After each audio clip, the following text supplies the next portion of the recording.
All right, folks, you're back again with us on C Morning Show. And joining with us here right now are the ASEAN Youth Volunteers. Right, among us right here in the studio, we have Puta Chaksamsi from Laos, or known as Ditto. We have Insan Ali from Brunei Darussalam. We have Damien Wee from Singapore and Nurul Jana Hardi from Indonesia. Good morning, ladies and gents.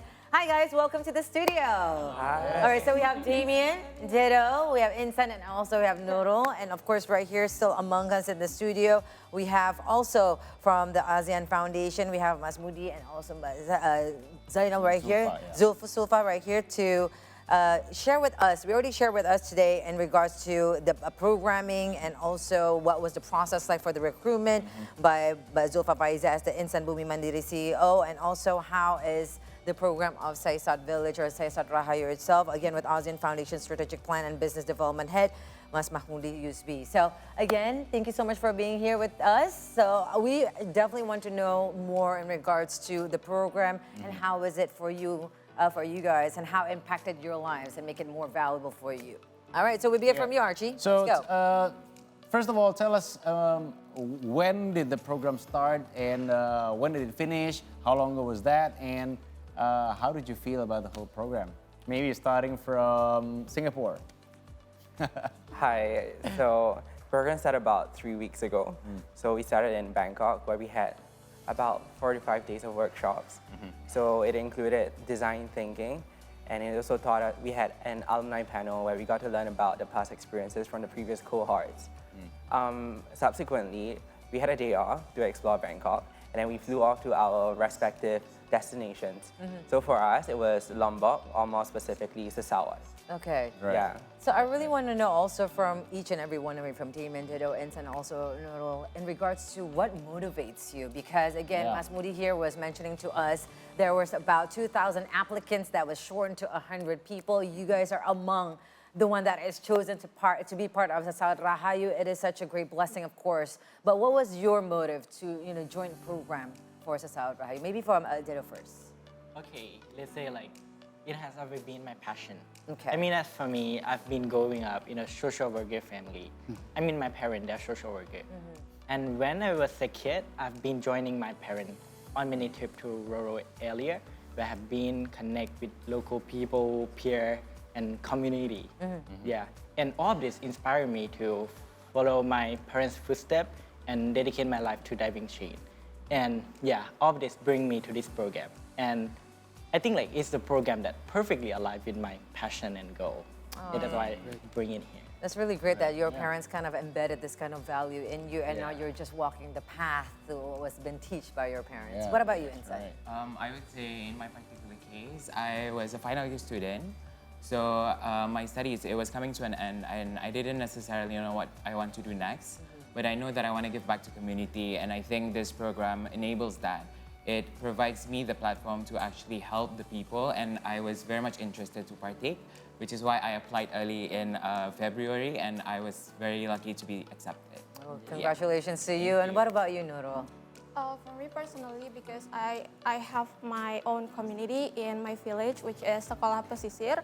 That's motivated me to learn more about certain skills that I need to expand my community. Right. So I think participating in EY, Empowering Youth Across ASEAN, is giving me the chance to learn more and experience. That's love. Right, Definitely, you can learn from that. What about you, Damien? We know you're coming from Singapore. It is a very advanced country in the ASEAN region. Thanks for the compliment.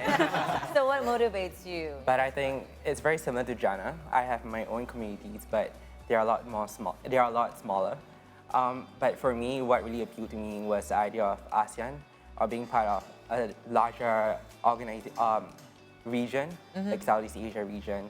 And so I really wanted to connect with other like-minded youths that have their own communities around the region, such that I can expand the scope of the work that I do and connect the region in the future. Yeah, that's my ambition. Right. So I want to know from each one of you, since we are talking about Lombok, and Sesaot village is not a village known for its tourism, right? So as a foreigner, and maybe I think you can be also called a foreigner because you're coming from Halmahera, which is a place that is very different from Lombok. So how do you guys feel about going to Lombok, and what are the challenges you faced doing the objectives you need to do?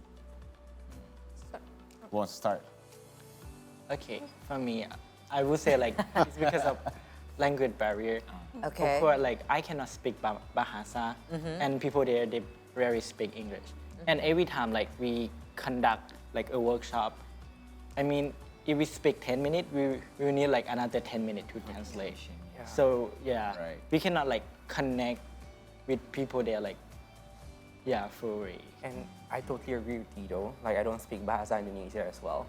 But so how we kind of like work around this is, I guess, to have an agenda the day before, and also to have a list of questions that we want to ask. And I think we also really thank our translator, like Jana, Insan, Zulfa, Diana, and we also had another translator. They really took the effort to really translate everything properly. Yeah. And we can also see it's a very taxing task. Yeah. So there's a time that you need to adapt first, to the area until probably the locals are opening up to you in regards to that. I mean, again, Insan, of course, Nurul Jana can speak Bahasa. You speak Malay, I'm pretty slightly, sure. Slightly, yeah. and Malay, and Not also too good. Bahasa. We're just right there on the cross border. But how did you manage to make the local residents, the local farmers, to open up to you? Because again, in such area, if you're going to Lombok to the tourism spot like Gili, on islands, whatnot, they're already accustomed to like people coming in, whether that's foreign from other foreign regions in Indonesia or foreign expatriates and also tourists. But for these local people, sometimes even though they're open hands, but their mindset is very different. So how can you make them open up, and also to kind of not only support, but also opening up to your plans that you would like to prosper their area and their region? Nurul Jan, I mean, you can start first. Yeah, I think the one that we can do is like conducting meeting and talk directly to the farmers and understanding what's their challenges, their problems that they face. And it is also not only for the local farmers, but we engage to the local community, to the students that are doing their service, community service there. So by talking with them directly, we can have better understanding, and we collaborate more to make the solutions for what the problem that they face. Okay, so to penetrate, especially for the youth, was it easy for you guys? Or were they speaking in the same? Maybe there's a lack of language, but the communication, the behavioral, the vibe is the same.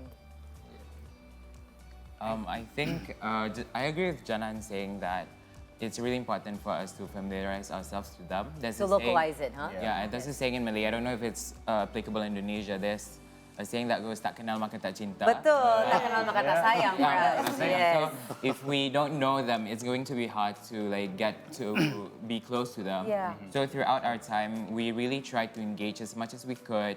We tried to make sure that we partake in whatever activities that we could do with them.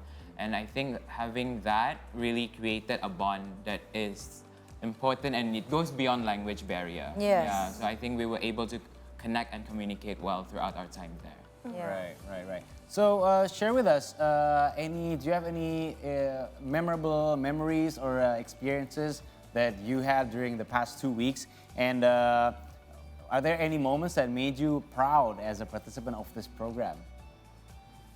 Can be from any of you. Okay, I can start first. Sure. I think there are two memorable moments for me. Firstly, it's really to have the opportunity, time, and space to interact with the locals. So there was a pork dawis, there were the local farmers, there was the head of the village. And I think this is really thanks to Zulfa, Fikri, and Diana to really to encourage us to interact with the locals to understand more about the situation.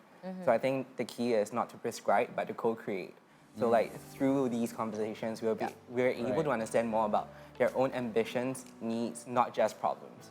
So I think that really allowed me to connect them on the same level. And I really enjoyed the connection that I had.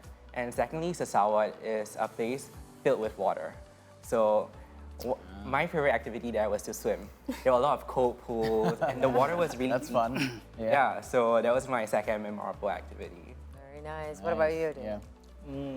I would say participating in this program, there are so many memorable memory.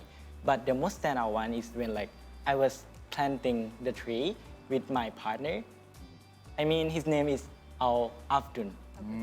Yeah, and he's such a talented guy. Like, even though like he cannot speak English, but he's tried like so hard to communicate with me. And he even told me like, oh, Dido, I want to, after I finish like high school, I want to go to university and I want to participate like some program like that, like you. And I want to meet you like in your country. There So you it go. inspired me a lot. Yeah. Yeah. Yes. It's kind of like I can serve him as a role model. Right. Yeah. So it's so memory. Of course, making a new mark and milestone for other people's lives there. Yeah. What about you, Yeah, Insan? about you, Insan? I think to be accepted to the program is already a great achievement on its own because there's a lot of applicants and we are Yes. very much lucky to be a part of this program. In terms of the greatest memory, I feel like the times that we've spent together was very memorable because the team members, we're all from different nationalities. So we have, different characteristics. We're very unique. But in order to execute this project, in order to make sure that this project becomes a success, we work together even though we are very disparate parts. And I think we create a beautiful dynamic eventually. So when the activity was coming to an end, when the program was slowly coming to an end, we shared a lot of memory, and I think that's why we cried a lot together. I could see the eyes are still a little bit puffy, guys. What about you, Nurul Jannah? For me, the most memorable thing is when I presented to the stakeholders, in front of the stakeholders. Because in our group, we divided into three, which is the workshop team, the partnership team, and the tourism team. Yeah. And for me and Damien, we are in the same group, which is tourism.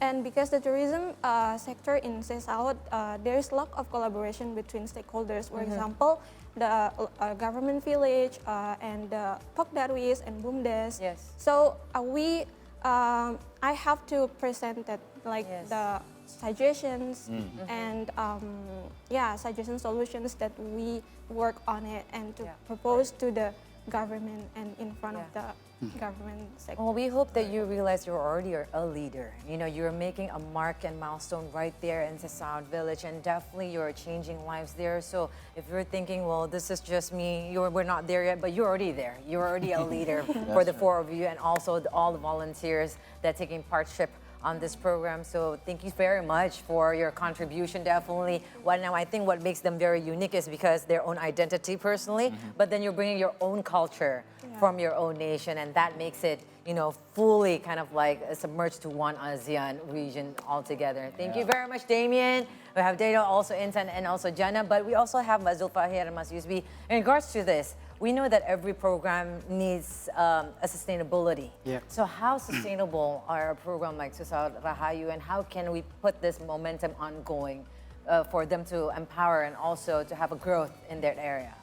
Okay, so for us, Insan Bumi Mandiri and the 10 youth volunteers, we already planned the online monitoring because my team is there, but they will go home to their respective countries. Yes. But we plan they will keep monitoring.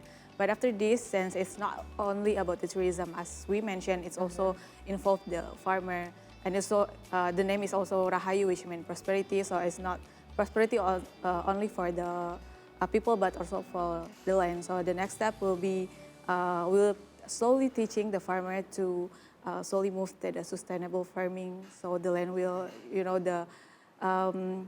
be more prosperity for a long time, because at this time they still using the conservative practices, which apparently it's harming the land. So we slowly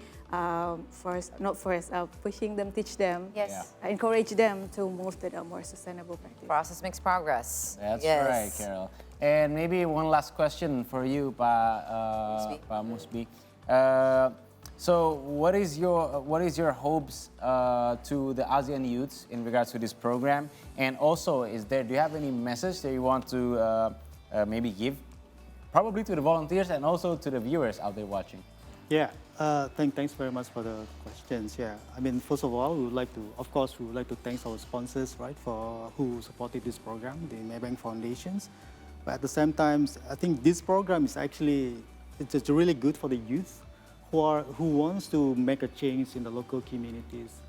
because we've seen in ASEAN there are a lot of youth with potential. They basically establish their own social enterprises, for instance. In their countries, people like Damien, for instance, and other Singaporeans who are basically coming with different backgrounds. People are from Brunei, for instance, are coming with their enterprises mindset. So they are able to transfer their knowledge and their skill set to the local community. I think that I would say that's really impactful. And the message I would like to give to the ASEAN youths, next year we are going to implement this program again with our partners.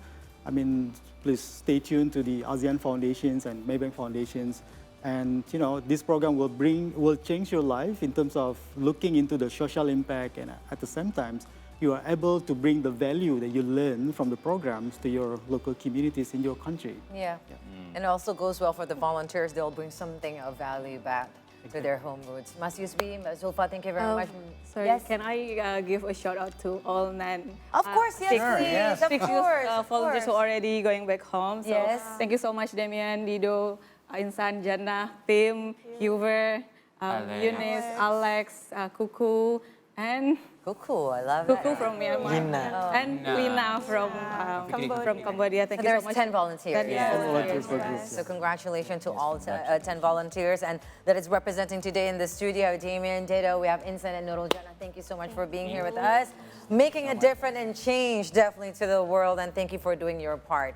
Thank you very much for your time, and right now we're taking a short break, right, Arch? Yes, that's right, because right now we're going to have another break, and I will return after that with a recap from the world of sports. So keep it here on Nisi Morning Show.